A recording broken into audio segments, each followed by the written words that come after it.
अच्छा भाई, तो अब हम लोग स्टार्ट कर रहे हैं आप लोगों की थ्योरी जो पेपर 2 की है। मतलब छोटी सी चीज़ है, इसको जल्दी से ख़त्म करके बस साइड पे करना है हम लोगों ने। मैक्सिमम 2 से 3 दिन इसमें लगाने हैं और इससे ज़्यादा टाइम इसको नहीं देना है। सही है, मतलब एक तरीके से सारी चीज़ें आप लोगों को ऑलरेडी पता है, लेकिन लाइक 80%, 80 to 70% चीज़ें आप लोगों को पता है, लेकिन थियोरटिकल वे में नहीं मालूम। सही है, तो अभी हम पाइथन को हम लोग ने यहाँ पे ब्रेक दे दिए। अब पाइथन का पेपर 4 का जो सिलेबस है वो अलग हो जाएगा, पेपर 2 का सिलेबस अलग हो जाएगा। अब हम लोग जितने भी प्रॉब्लम सॉल्विंग स्किल्स करेंगे वो सिर्फ सूडो कोड के अंदर करेंगे। सूडो कोड की भी मुझे एक क्लास लेनी है जिसमें हम लोग डिस्कस करेंगे सारी चीजें कि सिंटेक्स में क्या फर्क है ज्यादा से ज्यादा। सही, फिर वापस वही आपका सिनेरियो रिटर्न हो जाएगा जिससे हम प्रॉब्लम सॉल्विंग कर रहे थे। सही, चलो। सबसे पहली चीज क्या है कि भाई थ्योरेटिकल चीजें स्टार्ट करते हैं।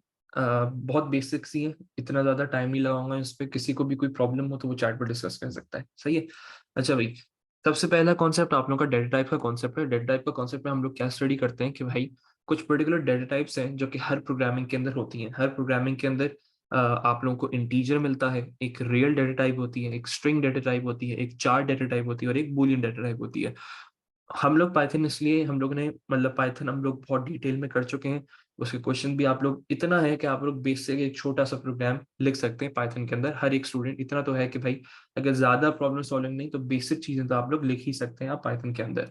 सही है, तब आप लोगों को आई थिंक किसी भी चीज में प्रॉब्लम नहीं होनी चाहिए। इंटीजर क्या होता है, बेसिक सा कॉन्सेप्ट है कि भाई 0 से 9 तक के नंबर जो कि विदाउट डेसिमल होते हैं। जैसे हम लोगों ने यहाँ पे होल नंबर की बात करें, 95, 94, 93, 21, तो ये सिर्फ आपके इंटीजर कहलाते हैं। रियल की बात करते हैं, रियल भी बेसिकली नंबर कहलाते हैं। पाइथन के अंदर थोड़ा बहुत रिकॉल करो तो हम लोग इसको फ्लोट के नाम से पढ़ते हैं। तो रियल जो होते हैं वो 0 till 9 तक के नंबर्स होते हैं, लेकिन विद डेसिमल। 95.1 होल नंबर्स बिल्कुल भी नहीं होते हैं। अगर आपने लाइक 95 भी लिख रहे हो, इसको अगर मैं रियल में लिखना चाहूँ या फ्लोट में लिखना चाहूँ तो मैं इसको लिखूंगा 95.0।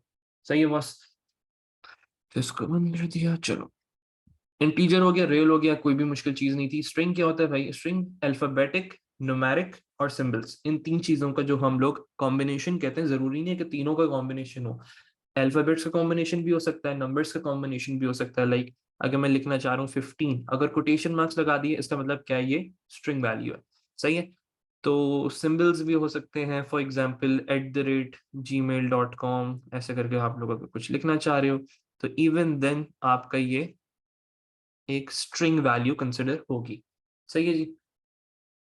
नोट्स देखो, नोट्स अगर मेरी स्पीड के मुताबिक कॉपी कर सकते हो देन गो फॉर इट, लेकिन मैं सजेस्ट करूंगा कि इतनी कोई मुश्किल चीज नहीं है, आप लोग इसको नोट से पढ़ोगे तो हो जाएगा, कोई ऐसा मसला नहीं। और अगर लिखना भी हो तो नोट्स अवेलेबल हैं ये सारे, तो आप लोग इजीली देख सकते हैं वहां से।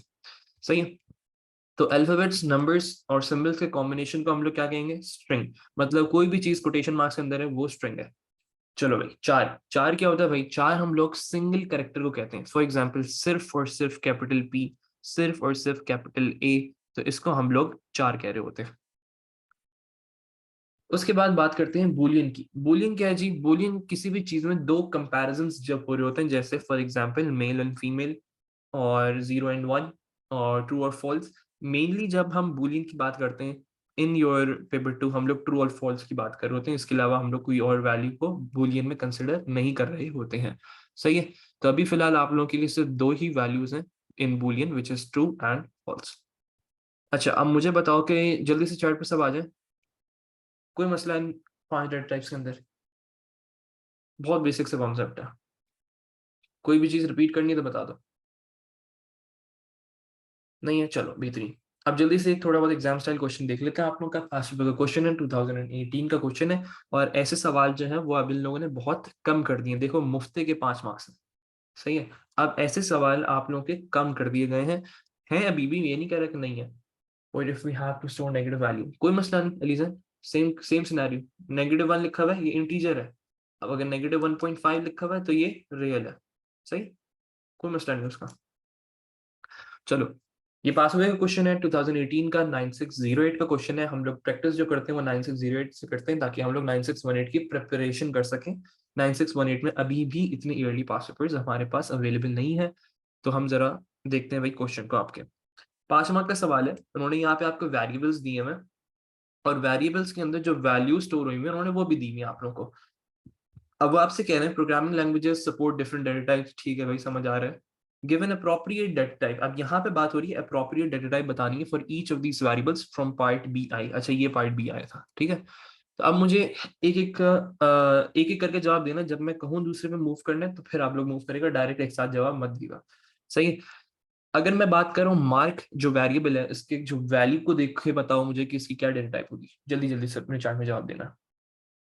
इनसिया इनसिया, फिर से सोचो, सबका जवाब चाहिए, सबका जवाब चाहिए, मुझे जवाब से फर्क नहीं पड़ता है, जवाब मेरे पास मौजूद है इसका। जल्दी जल्दी जल्दी जल्दी जल्दी जल्दी, इनसिया फिर से जवाब दो, इनसिया रजा,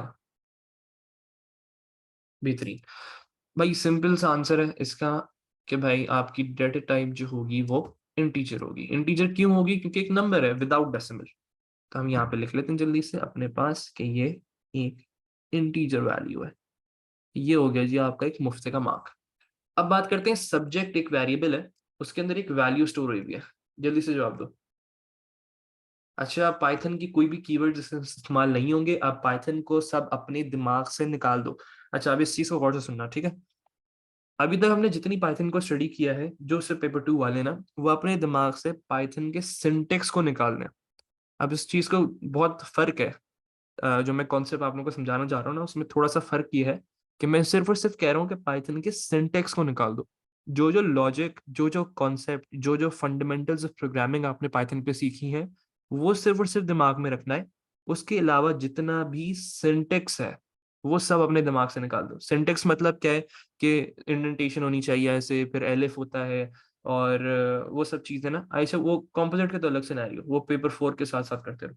लेकिन अभी पेपर 2 की जहां बात होगी ना, जो भी कॉम्पोजिट वाले भी हैं, जब पेपर 2 की बात होगी तो उसमें आपने पेपर पाइथन का कुछ भी इस्तेमाल नहीं करना है, कुछ भी पाइथन का इस्तेमाल नहीं करना है। मैं सिर्फ और सिर्फ सिंटेक्स की बात कर रहा हूँ। लॉजिक कॉन्सेप्ट सब चीजें आप लोगों की इस्तेमाल होंगी, तो हम लोगों ने वो इस्तेमाल करनी है, सही है। अब मैं अगर बात करता हूँ तो कोई भी इंट मत लिखे, कोई भी str मत लिखे, proper full wording, integer string, पूरा कॉन्सेप्ट आना चाहिए। चलो सब्जेक्ट की बात करते हैं, कोटेशन मार्क्स हैं और एक अल्फाबेट्स हैं, तो आप लोगों का इजी आंसर है भाई, ये एक स्ट्रिंग वैल्यू है। चलो ग्रेड, चलो ऐसे मैं बताता हूँ।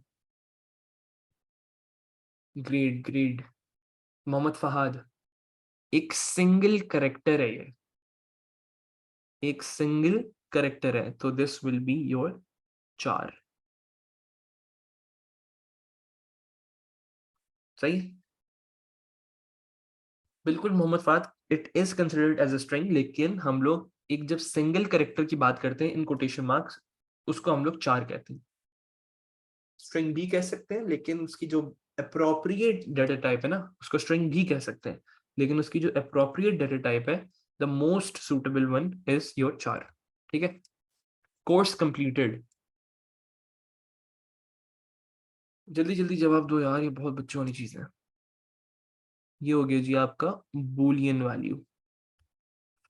एवरेज मार्क, जल्दी जल्दी next. Course complete not complete, course हो चुका है भाई अल्हम्दुलिल्लाह। एवरेज मार्क रियल वैल्यू, बेहतरीन। चलो, तो ये मुफ्ती की चीज के जिसमें आपका मैक्सिमम टाइम 1 मिनट लगता है, इसके आपको 5 मार्क्स मिलेंगे। लेकिन अब इस पे वो नहीं करना कि अब हम इस पर डिपेंड करने लग जाएं, क्योंकि अब इन्होंने सिलेबस चेंज कर दिया है। जिन्होंने 9618 का पहली पहली दफा पेपर दिया था, उनके साथ सही गेम हुआ है, क्योंकि वो सब ये एक्सपेक्ट कर रहे थे कि हम 30 to 40 मार्क्स यहीं से बना लेंगे, जो कि नहीं था, सही है। चलो, अब कुछ थ्योरेटिकल चीजें जो कि हम लोगों ने स्टडी करनी है, और उन सबको देखते हुए आहिस्ता आहिस्ता आगे बढ़ते हैं चीजों को लेके। सबसे पहली चीज है भाई data identify table. Data identify table क्या होती है? बहुत जरूरी चीज है, बहुत जरूरी चीज है, इसको अलग से पढ़ना बहुत जरूरी है। देखो, डाटा आइडेंटिफाई टेबल एक ऐसी टेबल होती है जहां पे आप लोगों का डाटा टाइप्स, उस पर्टिकुलर वेरिएबल्स, फंक्शंस, ये सब आप लोगों ने अपने प्रोग्राम में यूज करने होते हैं, और उनकी जो इंफॉर्मेशन होती है वो आप लोगों को डाटा आइडेंटिफाई टेबल में मिलती है, सही है। अब मैं आप लोगों को इसकी एक एग्जांपल दिखाता हूँ यहाँ पे, कोशिश करते हैं कि एग्जांपल मिल जाए कोई हमें जल्दी से। अगर जल्दी से मिल गई तो मैं दिखा दूंगा, वरना हम आगे बढ़ेंगे। यहाँ पे तो कुछ भी अम, इस वाले में नहीं है। चलो और देखते हैं। 2022 का पेपर 9618 का। एक मिनट देखें, अगर जल्दी से मिल जाता है तो दिखा देता हूँ, वरना फिर हम आगे बढ़ते हैं। यहीं से समझाना पड़ेगा।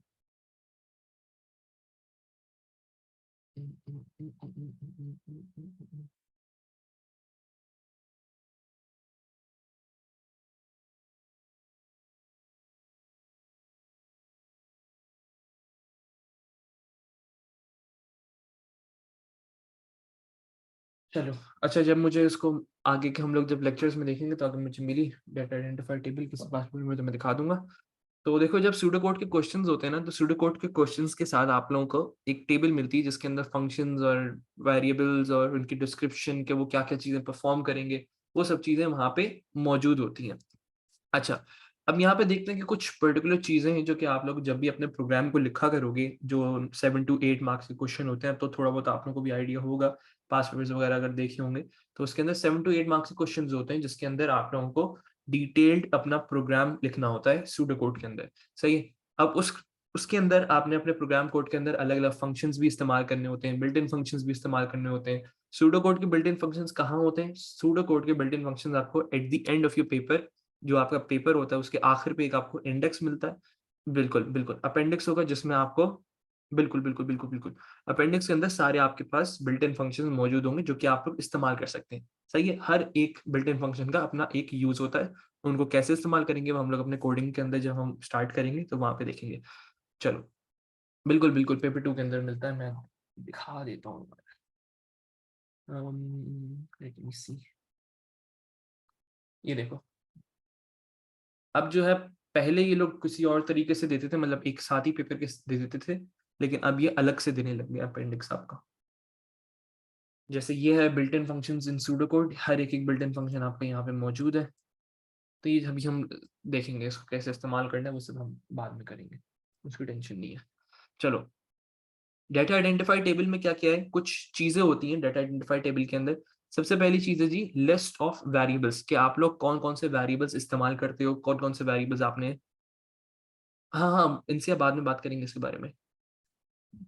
आमना इंशाल्लाह कोशिश पूरी है, वरना बाकी पे रिकॉर्डिंग देख लेना।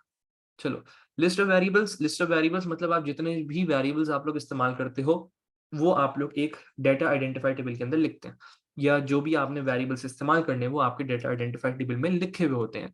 उस पर्टिकुलर वेरिएबल की डिस्क्रिप्शन, डिस्क्रिप्शन से मतलब क्या होता है कि उस वेरिएबल के अंदर क्या चीज स्टोर हुई भी है। सही है।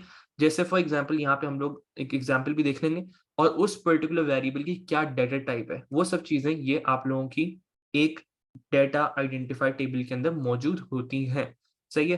तो सबसे पहली चीज यहाँ पे एक एग्जांपल देखते हैं, प्रोजेक्ट कंप्लीटेड। सही है, एक ही वेरिएबल का नाम है, उसकी क्या डिस्क्रिप्शन है वो भी मैंने यहाँ पे लिखी हुई है। It will tell the status of the project, कि वो कंप्लीट है या नहीं कंप्लीट है। सही है। तो ये आपने डिस्क्रिप्शन भी लिख दी कि इस पर्टिकुलर वेरिएबल का काम क्या है। सही, टेबल गिवन होता है, क्वेश्चंस के अंदर गिवन होगा। वो आपसे सवाल करते हैं कि भाई डाटा आइडेंटिफाई टेबल के अंदर क्या चीजें मौजूद होती हैं, या आपसे वो डाटा आइडेंटिफाई टेबल फिल भी करवा सकते हैं, या आपको वो इस्तेमाल भी करवा सकते हैं इनके प्रोग्राम कोड। तो वो हम आहिस्ता आहिस्ता चीज़ों को देखने में टेंशन नहीं लेने का। सही जी। और प्रोजेक्ट कंप्लीटेड का जो डाटा टाइप है वो भी मैंने यहाँ पे लिख दी कि भाई वो उसकी डाटा टाइप बूलियन होगी। आपने बनाने को नहीं कहेंगे, फिल करने को कहेंगे। सही। यहाँ पे एक सवाल आया था पास पेपर्स के अंदर, आप लोगों के पास ये पास पेपर का क्वेश्चन है, what an identify table contains, मतलब एक आइडेंटिफाई टेबल जो होती है वो क्या कंटेन करती है। सिंपल सा आंसर है, तीन चीजें थी अभी हम लोगों ने स्टडी की है, list of variable names, explanation of what that variable does, कि वो वेरिएबल करता क्या है, and data type of that variable. यहाँ तक किसी को कोई प्रॉब्लम डाटा आइडेंटिफाई टेबल में? जल्दी जल्दी जवाब देते रहो। तीन चीजें कंटेन करता है, list of variables, explanation of variables and data types of that variable. जब क्वेश्चन आएगा हमारे सामने पास पेपर का तो हम उसमें देख लेंगे। अच्छा, ये फेब फेब में इंशाल्लाह P2 फेब में खत्म हो जाएगा। फेब से बहुत पहले ही खत्म हो जाएगा, लेकिन मुझे मेरे मुताबिक जो है वो फेब में खत्म होगा।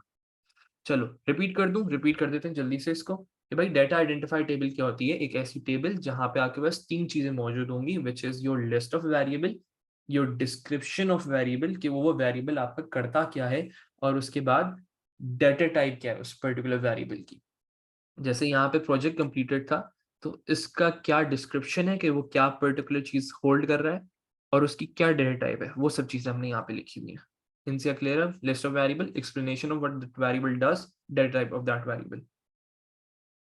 हाँ हाँ, सब करेंगे अली अरशद, सब टेंशन नहीं, सब भूल जाओ बस चीजों को। चलो आगे बढ़ते हैं चीजों को लेके।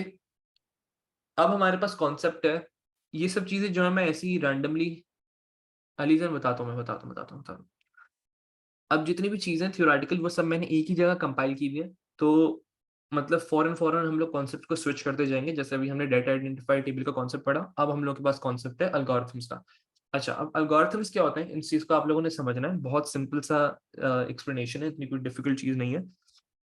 देखो, अल्गोरिथम आप एक थोड़ा डिफरेंट अप्रोच को समझने की कोशिश करो कि भाई आपके पास एक अल्गोरिथम है, किसी भी चीज को कोई एक काम ले लेते हैं, सही है। हमारे पास काम ये है कि भाई हम लोगों ने कोई भी एग्जांपल ले लो, कोई भी ऐसा काम जो कि मुझे करना है। सपोज कर लेते हैं कि भाई हमें खाना खाने जाना है, ठीक है, बाहर जाना है खाना खाने, सही है।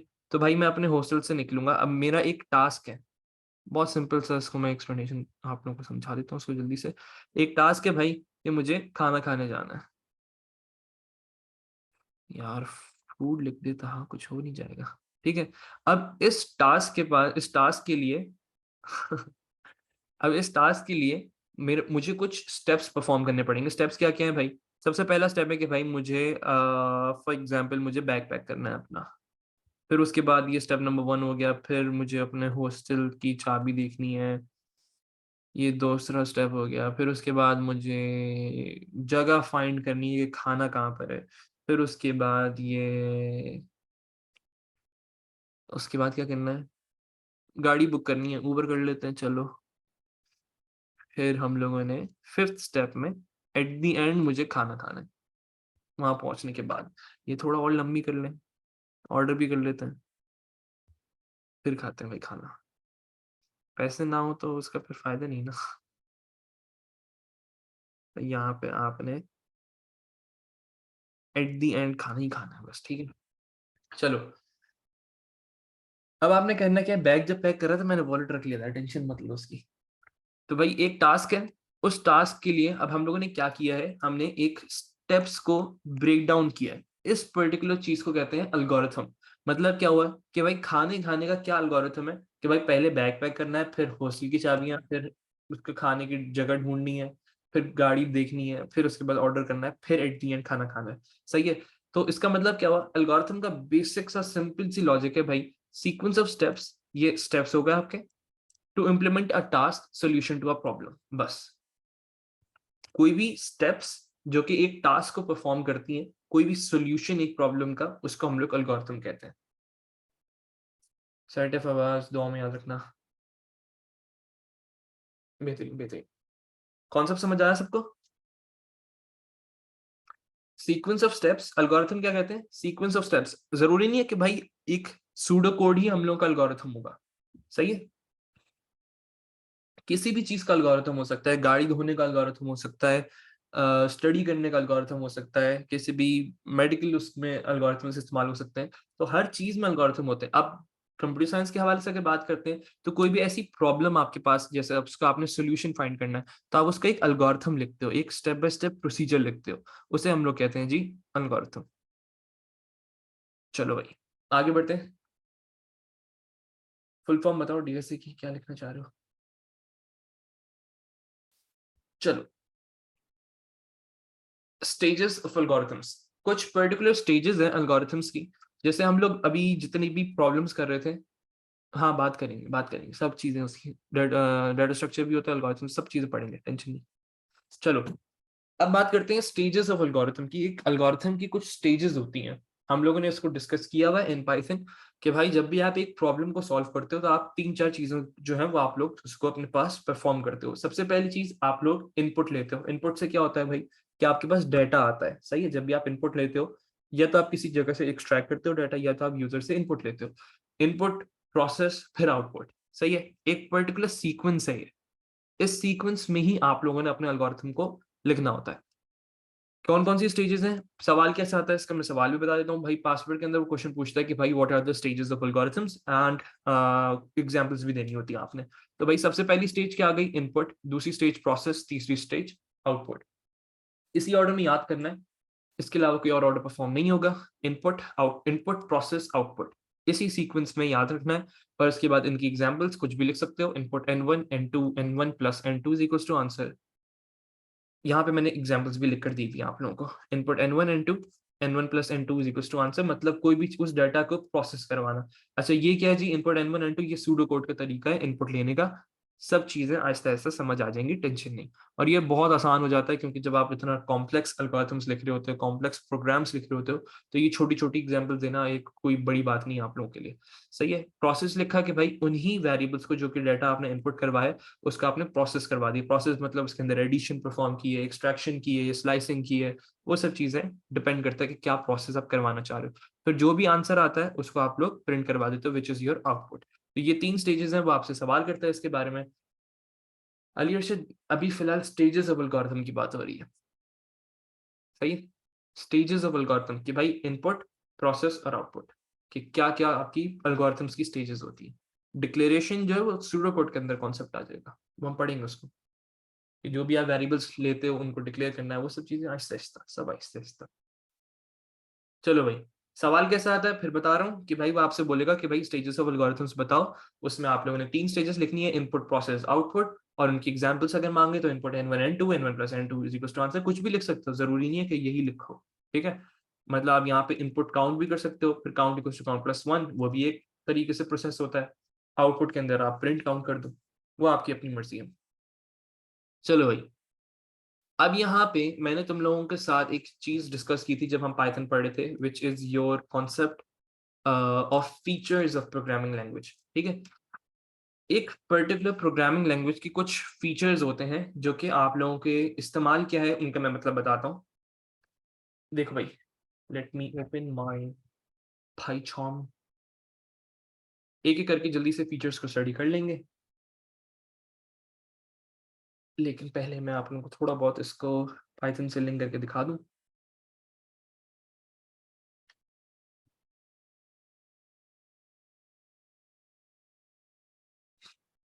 चलो, अब यहाँ पे देखो, कुछ चीजें आप लोगों को मैं यहाँ पे बता रहा हूँ। नहीं नहीं, बिल्कुल भी नहीं यार, वैसे मोहम्मद ये बहुत वो हो जाएगा, कंट्रोवर्शियल हो जाएगा, जरूरी नहीं है, टीचर के ऊपर डिपेंड करता है जो वो भी पढ़ा है। चलो अब यहाँ पे देखो, यहाँ पे सबसे पहली चीज आपने यहाँ पे देखनी है कि अब मैंने यहाँ पे वेरिएबल का नाम चेंज कर दिया, ठीक है। सिर्फ मैंने क्या किया, मैंने सिर्फ और सिर्फ वेरिएबल का नाम चेंज करा, जहां जहां नेम लिखा हुआ था वहां मैंने नंबर करता जा रहा हूँ बस।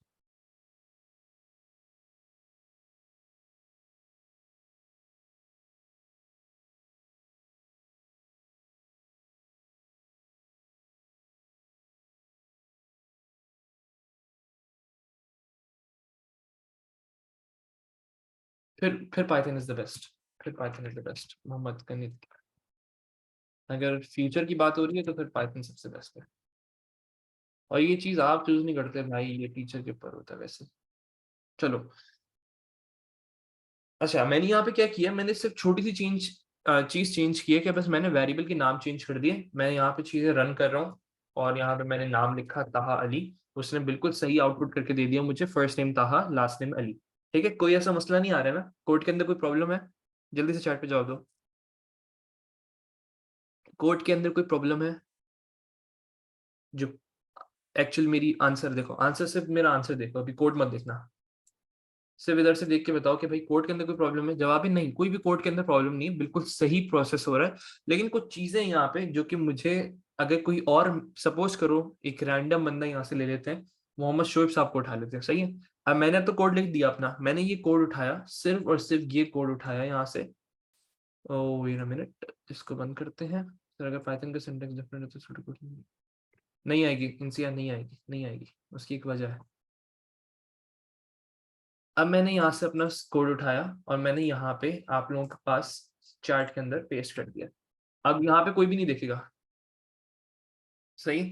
अब हम सिर्फ और सिर्फ चार्ट को देखेंगे जो कि मैंने तुम लोगों के साथ शेयर किए, जूम पे देख लो।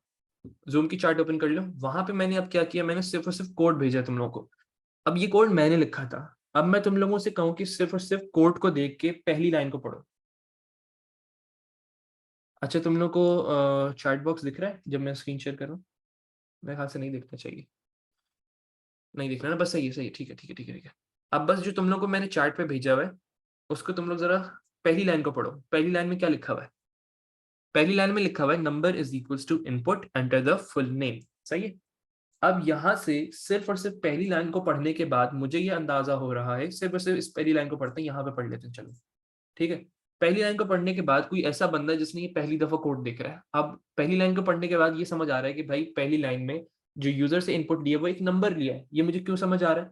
क्योंकि एक वेरिएबल का नाम जो रखा हुआ था वो नंबर रखा हुआ था यूजर ने, जो कोडर था, जो मैं कोडर हूँ तो मैंने इसका नाम नंबर रखा हुआ था। तो जो भी कोई और बंदा पढ़ेगा ना, मुझे तो पता है कि भाई ये नाम इसके अंदर स्टोर होगा, लेकिन कोई और बंदा आके अगर इस कोड को मेरे स्टडी करता है तो इस कोड को ये देख के ही सिर्फ थोड़ा बहुत कंफ्यूज हो जाएगा कि भाई ये एक नंबर उन्होंने स्टोर करवाया हुआ है और उसके अंदर कोई नंबर के अंदर एक्सट्रैक्शन हो रही है, सही है।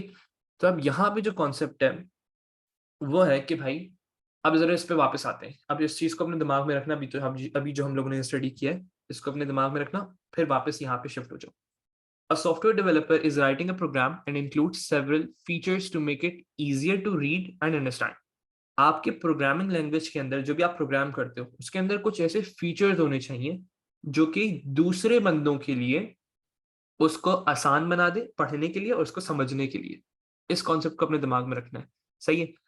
अब जरा फीचर्स को स्टडी करते हैं। सबसे पहला फीचर जी, इंडेंटेशन।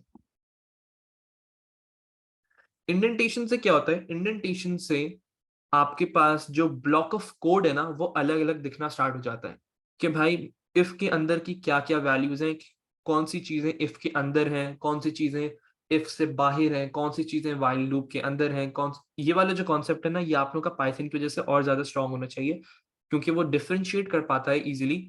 इंडेंटेशन पाइथन के अंदर कंपलसरी है, कुछ लैंग्वेजेस है जिसके अंदर कंपलसरी नहीं है। हम लोग कर्ली ब्रैकेट से आइडेंटिफाई करते हैं कि क्या चीज इफ के अंदर है, क्या चीज इफ के बाहर है, सही है। लेकिन इन पाइथन आपके लिए बहुत जरूरी चीज है, बिल्कुल अलियर से नहीं, एक्स्ट्रा मार्क्स नहीं होते इनके।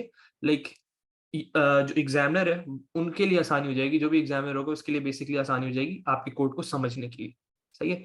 इंडेंटेशन कि क्या चीजें इफ के अंदर है, क्या चीजें इफ से बाहर है, क्या चीजें वाइल के अंदर है, क्या चीजें वाइल से बाहर है, क्या चीज फंक्शन के अंदर है, क्या चीज फंक्शन से बाहर है। तो ये एक बहुत इंपॉर्टेंट फीचर है जो कि आप लोगों ने हमेशा अपने दिमाग में रखना है और जब भी सूडो कोड लिखोगे तो जरूर लिखना है। सर इसका पाइथन से क्या लेना देना है? पाइथन से कुछ भी लेना देना नहीं है, मैं बता रहा हूँ। अभी जो हम लोगों ने चीज परफॉर्म की उसकी बात करो फहद, क्या क्या कंफ्यूज हो रहे हो? जो भी चीज हमने परफॉर्म की ना, आ रहा हूँ ना उस पर, आ रहा हूँ, आ रहा हूँ, आ रहा हूँ, एक एक करके आ रहा हूँ। उसके बाद है जी कॉन्सेप्ट ऑफ ब्लैंक लाइन, सही है। Concept of blank line, blank line का भी यही सेम फीचर है जो अभी हमने इंडेंटेशन के अंदर पढ़ा कि भाई आप लोग एक एक कोड को अलग अलग करके लिखते हो। जैसे indentation the, indent for example आपने इनपुट लिया, इनपुट के बाद आप कुछ लाइंस छोड़ते हो। ये कॉन्सेप्ट मैंने आप लोगों के साथ जब मैं कोडिंग कर रहा होता हूँ तो मैं ये चीज डिस्कस की थी ताकि वहां से आप लोग इसको लिंक कर पाओ। तो ब्लैंक लाइंस क्या होती थी कि जब भी कोड को अलग अलग करके दिखाना है, जैसे पैराग्राफ्स हैं, पैराग्राफ्स को अलग अलग करके आपने लिखना होता है, तो वही सेम कॉन्सेप्ट है ब्लैंक लाइंस का। उसके बाद कैपिटलाइजेशन ऑफ कीवर्ड्स। अब ये जो चीज है ये पाइथन के अंदर नहीं है, सही है। पाइथन के अंदर अगर आप कैपिटल PRINT लिखोगे तो ये गलत हो जाएगा, सही है। लेकिन जब हम बात करेंगे सूडो कोड की तो सूडो कोड के अंदर कैपिटलाइजेशन जब एक तरीके से एक फीचर के अंदर आती है, आप स्मॉल p भी इस्तेमाल कर सकते हो, आप लार्ज p भी इस्तेमाल कर सकते हो इन योर सूडो कोड, सही है। तो अब आप लोगों ने इसमें कोई ऐसा मसला नहीं, लेकिन एक प्रेफर्ड तरीका ये है कि आप लोगों ने उसको कैपिटलाइज करना है जितने भी कीवर्ड्स होते हैं, सही है, in your pseudo code only. So pseudo code में इंडेंटेशन करने में बहुत मुश्किल होती है, उसका सोल्यूशन मैं बताता हूँ क्या होगा, बहुत सिंपल है। जब हम सूडो कोड करेंगे मैं बता दूंगा। सही जी, 3 फीचर्स हम लोगों ने स्टडी किए, indentation, blank lines, capitalization of keywords. जैसे व्हाइल का लूप लिख रहे हो तो व्हाइल में डब्ल्यू जो है वो कैपिटल होना चाहिए। इन पाइथन ऐसा नहीं है, स्मॉल होता है, लेकिन इन योर सूडो कोड इसको आपने कैपिटल रखना है। सिर्फ एक फीचर है, ज़रूरी नहीं है। इंडेंटेशन रिपीट कर दूं? इंडेंटेशन रिपीट कर देते हैं। ये लो भाई। अच्छा, अली ज़ैन मुझे ये बताओ, इस कोड को देखने के बाद, सिर्फ लाइन 5 से लाइन 8 तक देखने के बाद मुझे ये चीज़ बताओ कि तुम डिफरेंशिएट कर पा रहे हो इंडेंटेशन की वजह से कि क्या चीज़ इसके अंदर है, क्या चीज़ इसके बाहर है? कर पा रहे हो? बस ये कॉन्सेप्ट है इंडेंटेशन का। अब अगर ये मैं इंडेंटेशन रिमूव कर दूं तो तुम्हें पता ही नहीं चल पाएगा कि क्या चीज़ इसके अंदर है, क्या चीज़ इससे बाहर है। फॉर एग्जाम्पल इसको मैं रिमूव कर देता हूँ। चलो अब देखो, अब मुझे बताओ क्या ब्रेक इफ के अंदर है, क्या इफ से बाहर है?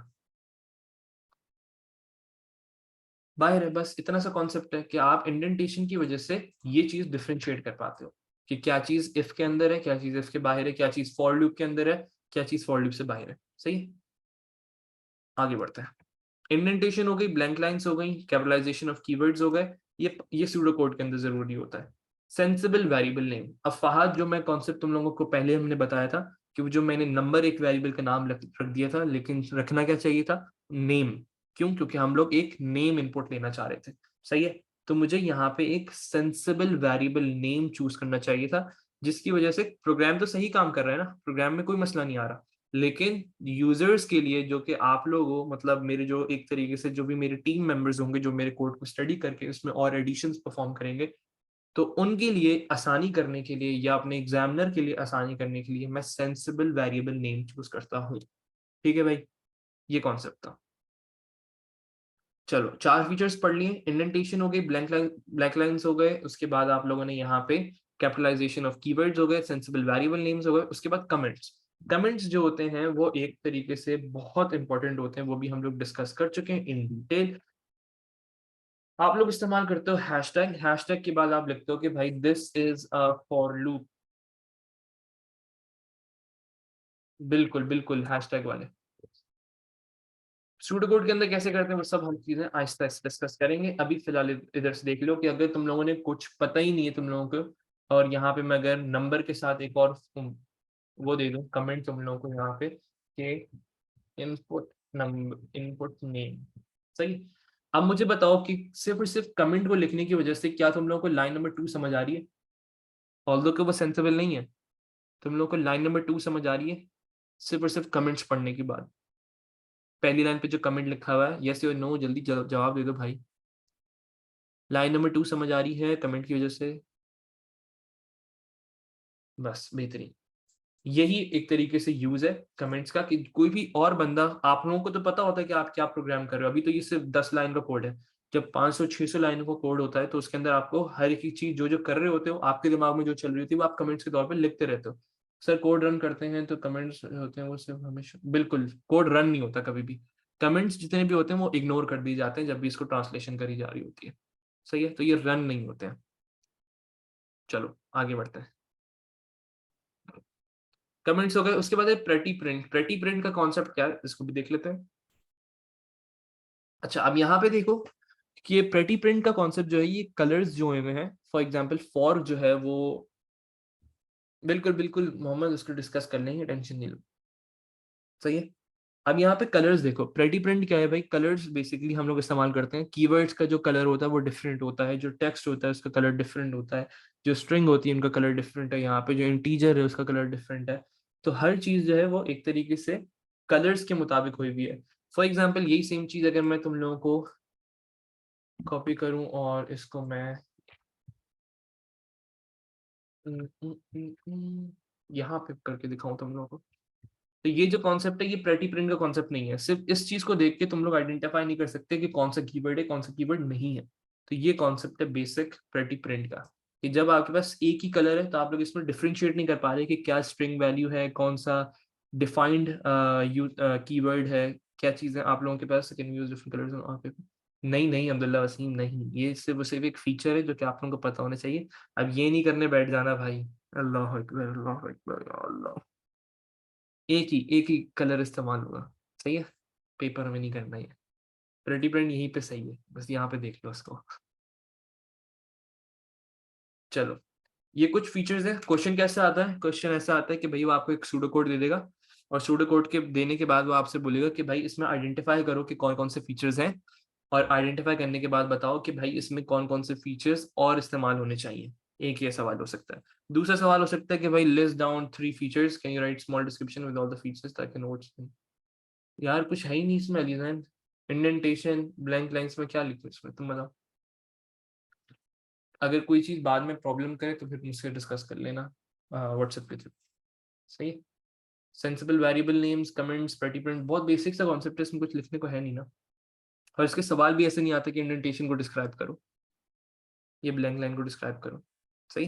तो बेसिक से क्वेश्चन आते हैं, वो सूडो कोड दे देंगे, वो आपको बोलेंगे कि भाई इसके अंदर कौन कौन से फीचर्स इस्तेमाल हुए हुए हैं, और आप उन सूडो कोड को देख के जवाब दोगे कि भाई इसके अंदर ब्लैंक लाइन इस्तेमाल हुआ है, जो कि आप लोगों को समझाने में कोड मदद कर रहा है। तो बस इतना सा कॉन्सेप्ट है इसका। अब जैसे फॉर एग्जाम्पल मैं यहाँ पे एक सवाल दिखा देता हूँ।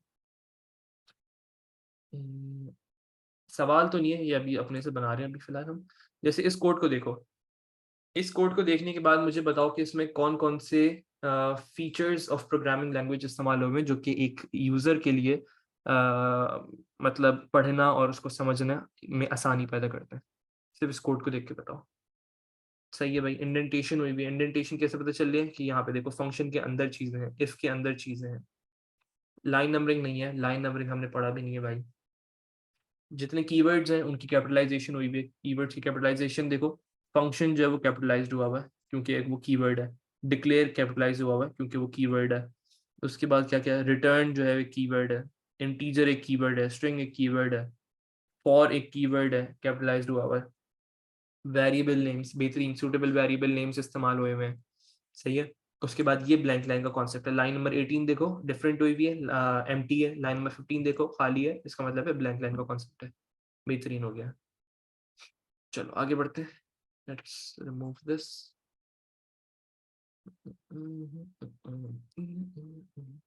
चलो, अब कुछ जितने भी हम लोगों ने वो फीचर्स थे वो देख लिए। ऐसी बेसिक से क्वेश्चंस आते हैं जब आप लोग, और हम लोग इसके पास पेपर्स करेंगे इंशाल्लाह।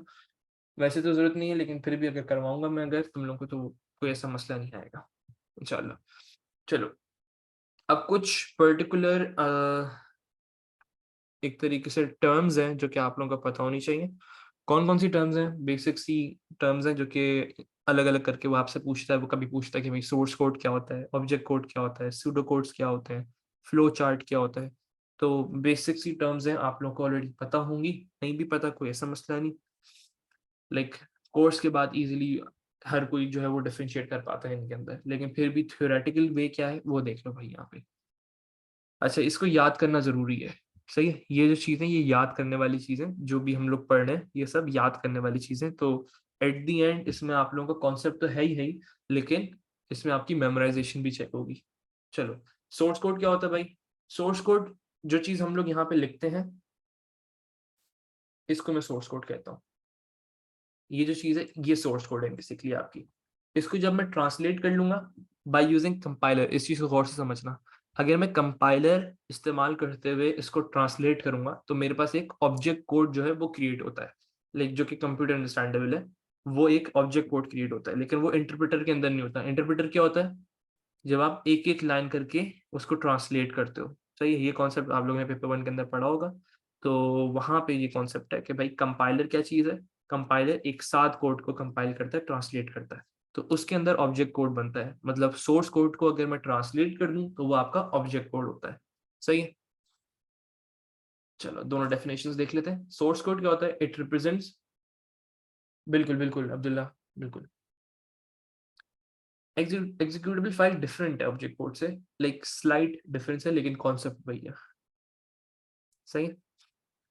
चलो, सोर्स कोड क्या होता है? It represents a solution, design, algorithm expressed in high level language. कोई भी हाई लेवल लैंग्वेज के अंदर आप अपने एल्गोरिथम, एल्गोरिथम मतलब स्टेप्स, जो मैंने इनपुट लिया, फिर फॉर लूप अप्लाई किया, फिर प्रोसेसिंग की, फिर आउटपुट दिया, वो स्टेप्स हैं।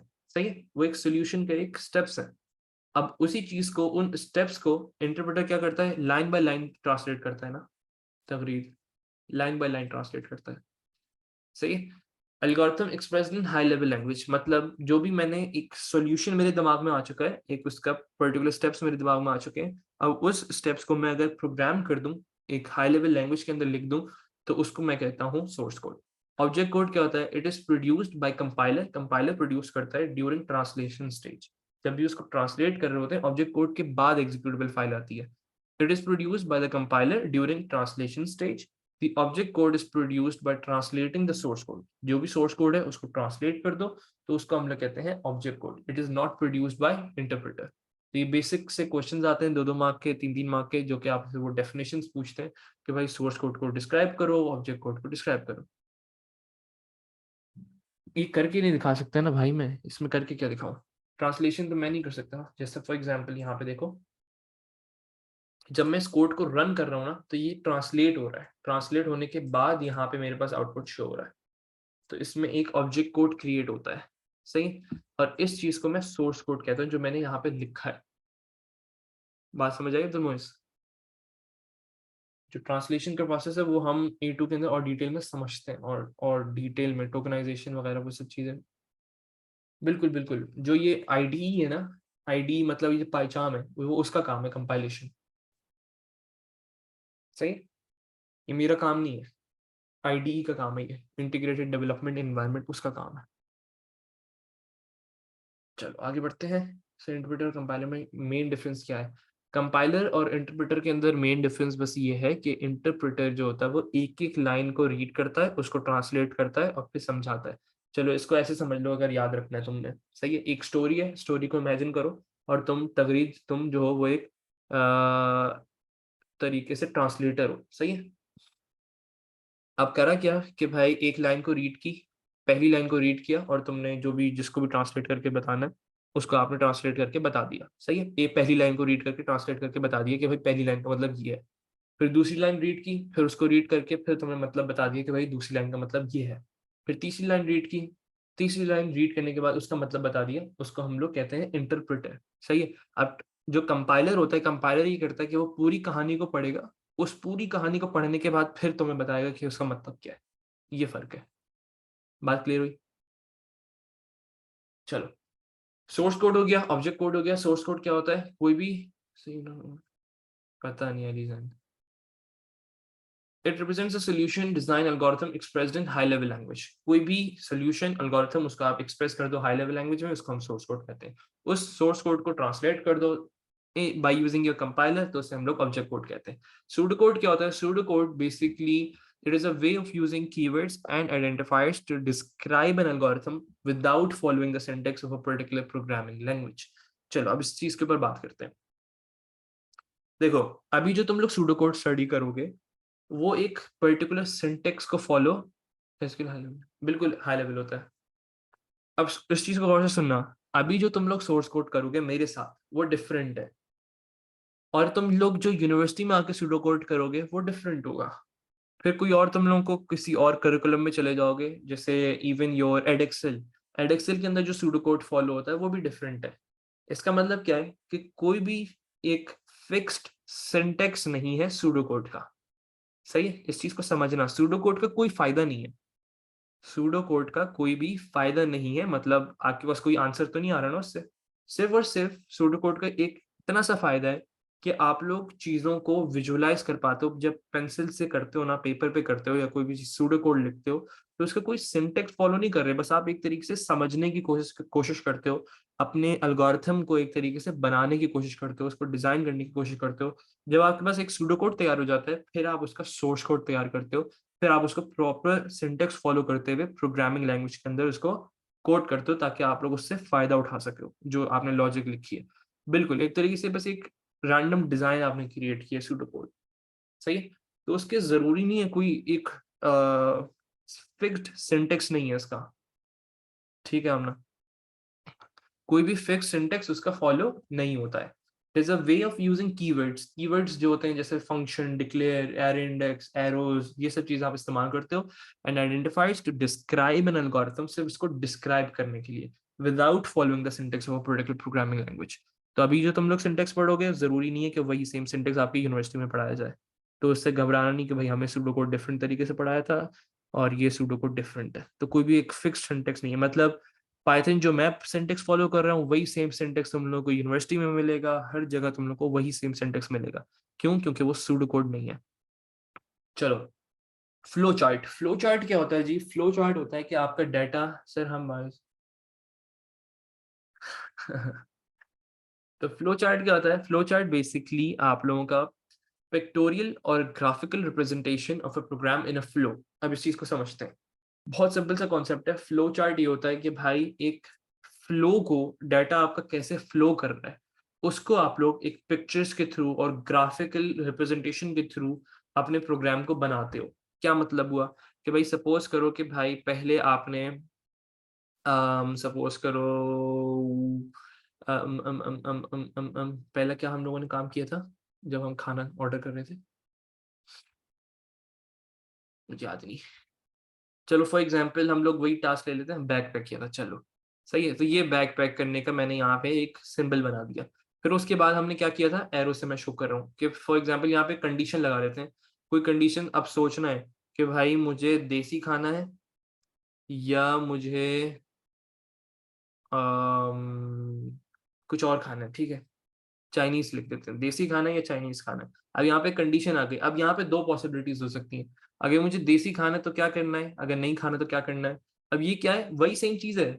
मतलब जैसे सूडो कोड काम करता है कि एक डिजाइन आप क्रिएट करते हो, लेकिन यहाँ पे आप लोग पिक्चर्स के थ्रू, मतलब इसका थोड़ा बहुत डिफरेंट अप्रोच हो जाती है। काम वही है इसका कि सिर्फ कोड को समझने के लिए। सही, अगर आपको फ्लो चार्ट दे दिया जाए तो आप उसको इस्तेमाल करते हुए प्रोग्राम कोड लिख सकते हो। सही। तो एक बैग हो गया, फिर कंडीशन आ गई, कंडीशन के बाद आपने क्या करना है, अगर ये नहीं करना तो फिर क्या होगा, फिर आप यहाँ पे एक काम और करते हो, फिर उसको और एरो से शो करते हो, फिर कहाँ जाना है। तो ये सब चीजें जो है एक पिक्टोरियल और एक ग्राफिकल रिप्रेजेंटेशन होती है आपके एल्गोरिथम की। अब ये किन जैसे लोगों के लिए होता है, जो थोड़े बहुत क्रिएटिव लोग होते हैं वो इस्तेमाल करते हैं फ्लो चार्ट्स वगैरह। चलो भाई, अब आपसे अगर कोई कीवर्ड्स पूछे तो आप लोगों ने ये particular definition same to same लिखनी है। ये आपका मेमोराइजेशन का कॉन्सेप्ट है। कोई इसमें वो नहीं है, कॉन्सेप्चुअल चीज इतनी ज्यादा नहीं है। बेसिक सी चीजें मेमोराइज आप लोग ने करनी होगी इसको at the end. Source code क्या होता है, ऑब्जेक्ट कोड क्या होता है, सूडो कोड क्या होता है, फ्लो चार्ट क्या होता है, एक्सप्लेनेशन और shapes used in flow chart. बिल्कुल, फ्लो चार्ट हम लोग आगे डिस्कस करेंगे। बिल्कुल बिल्कुल, फ्लो चार्ट आप लोगों को बनाने आने चाहिए। शेप्स के मतलब क्या क्या होते हैं उसका आपको पता होना चाहिए। वो हम डिस्कस करेंगे, टेंशन नहीं लेने का। नहीं नहीं फहद, बस ये एक मिनट देखने दो क्या क्या है और क्या है इसके बाद। चलो बस ये कर लो मेरे साथ। स्ट्रक्चर चार्ट नहीं, स्ट्रक्चर चार्ट इज डिफरेंट, वो हम डिस्कस करेंगे आगे। चल बस ये सवाल तक यहाँ तक कर लो, सही है। मैक्सिमम 5 मिनट दे दो मुझे। नहीं नहीं, बस 5 मिनट और, बस यार बेसिक सी चीजें यार, क्या है इसमें मुश्किल थोड़ी है। 4 basic type of constructs. Constructs क्या होते हैं? बस बस खत्म खत्म खत्म, अलीजन खत्म। बस ये थोड़ी बहुत चीजें, बेसिक सी चीजें, इसमें मुझे टाइम जाया नहीं करना। सही है। 4 basic types of constructs. Constructs क्या होते हैं भाई? Building blocks of programming. Programming के कुछ पर्टिकुलर बिल्डिंग ब्लॉक्स हैं जो कि फंडामेंटल्स होती हैं, उनको हम लोग कहते हैं। नहीं नहीं सुभान, बस खत्म करते हैं यार इसको थोड़ा सा। बस ये नीचे तक एक सवाल करवा दूं पास करके फिर खत्म। सही है। 4 बेसिक टाइप्स ऑफ कंस्ट्रक्ट्स। वो ऐसे सवाल भी पूछ सकता है कि भाई बताओ कि कौन कौन से कंस्ट्रक्ट्स होते हैं। बेसिक आप लोगों ने वो बताने पड़ते हैं। सही है, उनको एक्सप्लेन भी करना पड़ता है और आइडेंटिफाई भी करना पड़ता है। तो ये 2-3 चीजें जो कि आपसे एग्जाम में पूछ सकता है। उसका एक क्वेश्चन है वो मैं दिखा दूंगा अभी। तो एक एक करके स्टडी करते हैं। सबसे पहली चीज है जी असाइनमेंट। आप लोगों को पता है ये सारी चीजें क्या क्या होती हैं। असाइनमेंट क्या होता है कि भाई किसी भी एक वेरिएबल को एक वैल्यू असाइन कर देना। सही, कोई भी वैल्यू है उसको एक नाम असाइन कर देना, उसको हम लोग असाइनमेंट कहते हैं। A value is given a name, for example 56, इसको मैं कोई एक नाम दे दूं, for example N1। तो अब इस चीज को कहता हूं मैं असाइनमेंट। सही है। इसकी एक्सप्लेनेशन भी मैंने नीचे दी भी है आप लोगों को। A value is given a name identifier or the value associated with a given identifier is changed, इसे कहते हैं असाइनमेंट। क्या मतलब हुआ? फॉर एग्जाम्पल मैंने यहाँ पे एक वेरिएबल बनाया है नंबर इज इक्वल्स टू 5। तो मैंने 5 को एक नाम असाइन किया है।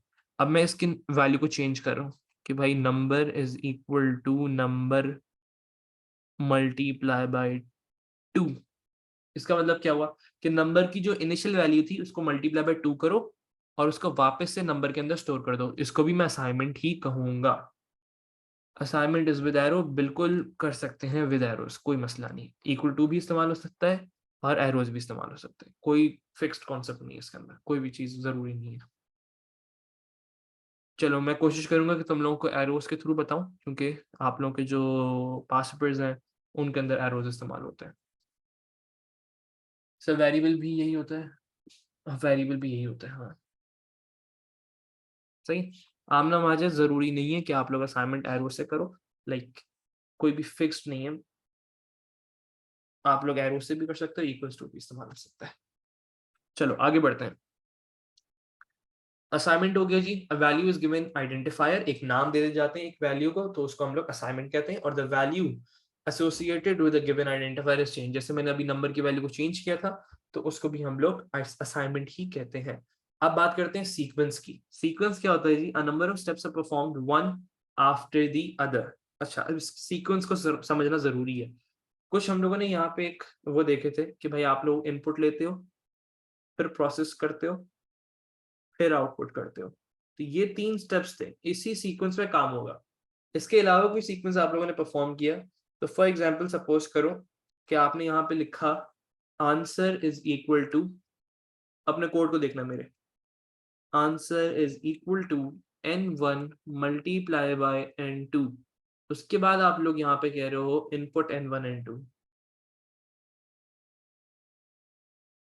अब इस चीज को समझना, और फिर यहाँ पे कह रहे हो आउटपुट आंसर।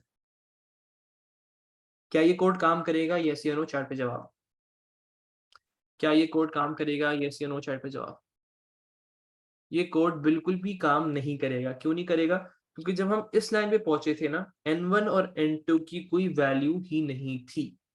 सही है। इसका ये मतलब नहीं है कि वो पहले यूजर जो कोड है वो आपको पहले इस चीज को ट्रांसलेट करेगा फिर आपके ऊपर आएगा। कोई ये फरमाइशी प्रोग्राम नहीं चलता यहाँ पे। आपने अपने कोड को एक सीक्वेंस में लिखना जरूरी है। पहले इनपुट मतलब पहले डाटा आएगा, फिर प्रोसेसिंग होगी, फिर आउटपुट होगा। कोई मसला? A number of steps are performed one after the other. शीलो जी, अब बात करते हैं third type of construct. Sir Aamna कोई इसमें वो मत करो, कंफ्यूज मत हो, असाइनमेंट्स एरोस से भी कर सकते हैं, इक्वल टू भी इस्तेमाल कर सकते हैं। क्लियर है आमना?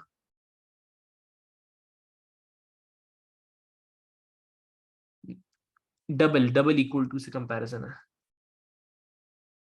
लेकिन ये सूडो कोड में डिफरेंट हो जाएगा, वो मैं डिस्कस करूंगा। अभी फिलहाल आहिस्ता आहिस्ता मैं तुम लोग को चेंज करूंगा इन योर सूडो कोड। हम पाइथन से हट के सूडो कोड पे आएंगे आहिस्ता आहिस्ता, लेकिन ऐसे में डायरेक्ट नहीं आ रहा। सही। चलो बेहतरीन। सिलेक्शन। अब सिलेक्शन क्या होता है भाई? ये भी एक आपका बिल्डिंग ब्लॉक है आपकी प्रोग्रामिंग के अंदर।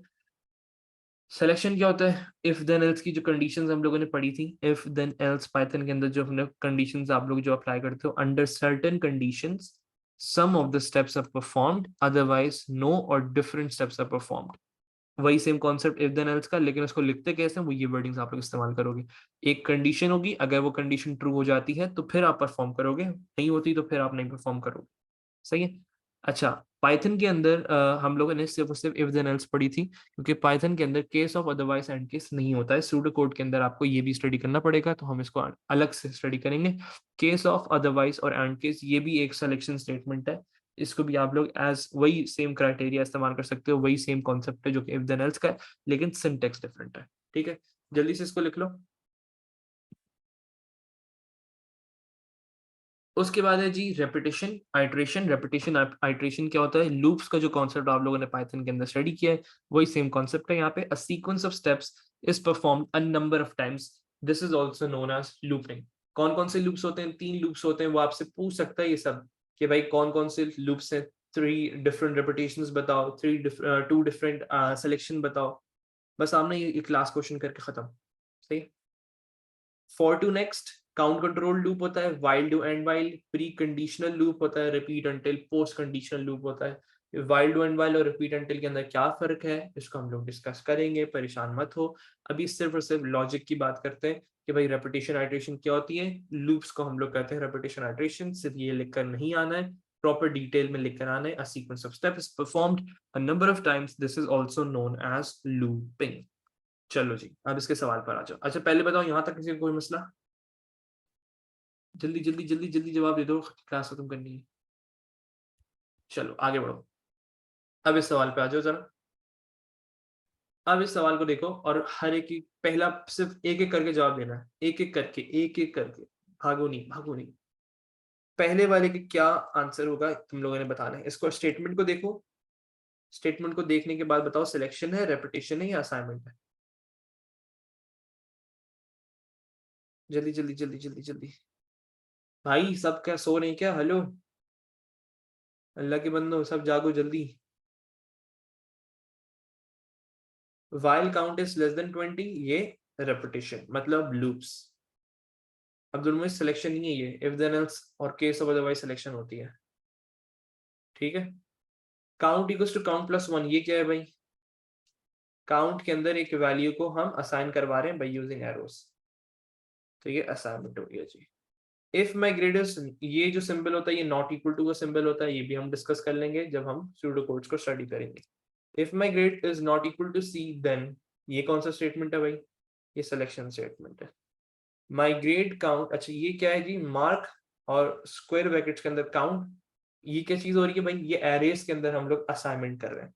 Is equals to get mark student ID, ये एक फंक्शन इस्तेमाल किया हुआ है और उसके अंदर हम स्टूडेंट आईडी को पास कर रहे हैं एक वैल्यू। तो ये क्या चीज हो गई? ये भी एक असाइनमेंट हो गया, बेहतरीन। एल्स आउटपुट फेल, एल्स कहाँ पे इस्तेमाल होता है? इफ देन एल्स के अंदर इस्तेमाल होता है, तो ये सिलेक्शन हो गई। एंड फॉर कहाँ पे इस्तेमाल होता है? एंड फॉर जो है वो फॉर लूप के अंदर इस्तेमाल होता है। जब आप फॉर लूप पढ़ते हो, सो वन इज रेपिटेशन जी। While count is less than 20, ये रेपिटेशन है ना अली जैन? तो एंड फॉर जो है वो आप लोग सूडो कोड के अंदर इस्तेमाल करते हो फॉर योर फॉर लूप, तो ये क्या हो गई? रेपिटेशन। अच्छा अब ये कौन पूछ रहा है? रीजन बताऊं उसका कि ये रेपिटेशन क्यों है। भाई देखो, while count is less than 20, ये हम लोग वाइल को लूप नहीं, तो मैं समझ आ रहा, यहाँ से इसको समझो कि ये थोड़ा बहुत लिंक कर पा रहे हो उसको वाइल लूप से। तो ये वाइल लूप है बेसिकली, वाइल के बाद आप एक कंडीशन देते हो, कंडीशन के बाद आप चीजें परफॉर्म करते हो। सही है जी। तो ये आज की बेसिक से आपके 6 मार्क्स जो है वो आपको मिल गए मुफ्त के। आखिरी वाला एंड फॉर है ना, सुबहान। तो ये इफ देन एल्स नहीं है, ये फॉर लूप है। ये फॉर लूप के अंदर हम एंड फॉर इस्तेमाल करते हैं। तो for loop is basically your repetition. तो जब हम सूडो कोड देखेंगे तो वो हो जाएगा, टेंशन नहीं उसकी यार मुझे। सही है, तो ये मुफ्त के 6 मार्क्स है, लेकिन इस पे डिपेंड हम नहीं करेंगे बिल्कुल भी। हमने सिर्फ और सिर्फ प्रॉब्लम सॉल्विंग पे डिपेंड करना है, क्योंकि वही आता है। नोट्स में शेयर कर देता हूँ, नोट्स वैसे भी ऑलरेडी शेयर्ड है। आप लोगों को मैं फिर से लिंक डाल दूंगा, तो वहाँ पे आपको मिल जाएंगे थ्योरी के नोट्स। हाँ इसकी तो बिल्कुल भी टेंशन नहीं है मुझे। ये तो, अच्छा तुम्हें टेंशन है इस चीज़ की? तो भी नहीं नहीं, सिर्फ इस सवाल की बात कर रहा हूँ, पेपर की बात नहीं कर रहा हूँ।